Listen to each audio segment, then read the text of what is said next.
김미경의 리뷰 챌린지 데이 53 page 235 Number 3 Put up with a little inconvenience. When you think about it, we are living in an era where everything is abundant. We use electricity and water as much as we want to. It's because they are cheap.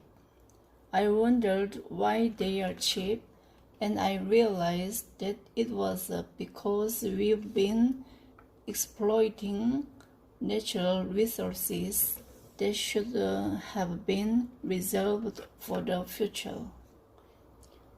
We cared only about our convenience here and now, and we didn't think about the dangers that we'll face later on in the future.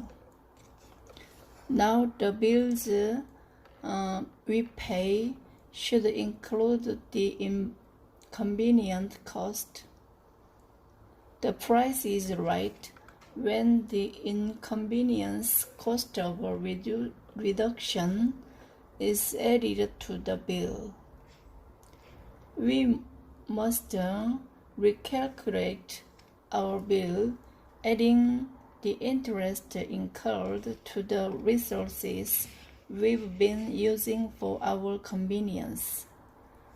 I recently came to learn that an organization called the Korea Climate and Environment Network has for many years been carrying about a campaign to reduce 1 ton of carbon per one person. I was conscience-stricken while reading the statements on the campaign website because they were mainly addressed to children and there were more photos and text. Environmental education was more necessary to us grown-ups, but I felt that we had passed on that load to our innocent children.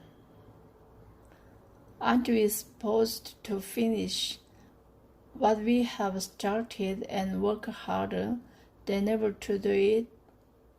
What we need is to practice accepting our share of beautiful inconvenience by using AC and vehicle less, using the most energy efficient appliances, unplugging electronic cords when not in use, wasting less food scraps and saving water. It's a little inconvenience, but I'll drive less.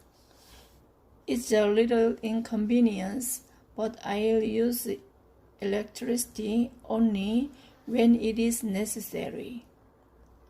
It is a little inconvenience, but I'll use water sparingly. These slogans might sound like those that you put on posters when you were an elementary school student, but considering the reality in which we are living, it seems right for us to start from this level. After all, we are only on the level of toddlers when it comes to this area.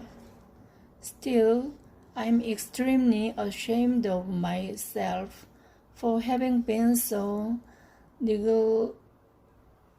negligent about environmental issues, considering how I've been training people and suggesting solutions and delivering messages for close to 30 years. If we adults got down to business in earnest, I'm sure that we could come up with thousands of ideas, and I've been thinking hard to figure out what I can do myself to contribute to the environmental saving campaign. If I could take a guess, I am highly likely to participate in the campaign by delivering speeches and offering training programs because that's what I do best. There is no future for us unless we are determined to live with small inconveniences. We must recognize that Earth is not going to end after our generation. It is a world that we will pass on to the next generation so that they can live here. Only when we change our ways will we be able to guarantee happiness and safety for our children on earth. All tragedies carry hidden messages within. This is something I believe and, in fact, count on to be true. Whenever life throws me a curveball, I try to read the message that will enlighten me, that is hidden behind the trouble I'm facing. I tell myself, why did this misfortune strike me? There must be a reason. I should find it. The coronavirus also sent me off balance because it was a crisis like none that I've ever experienced in my entire life. But before long, I found the hidden message that told me to be prepared for a bigger misfortune. Perhaps the current situation could be sending a message to us from the children of the future. How fortunate it is to realize it is so belatedly. Consuming less and leaving more for future generations is a duty that we need to fulfill in the wake of the coronavirus crisis.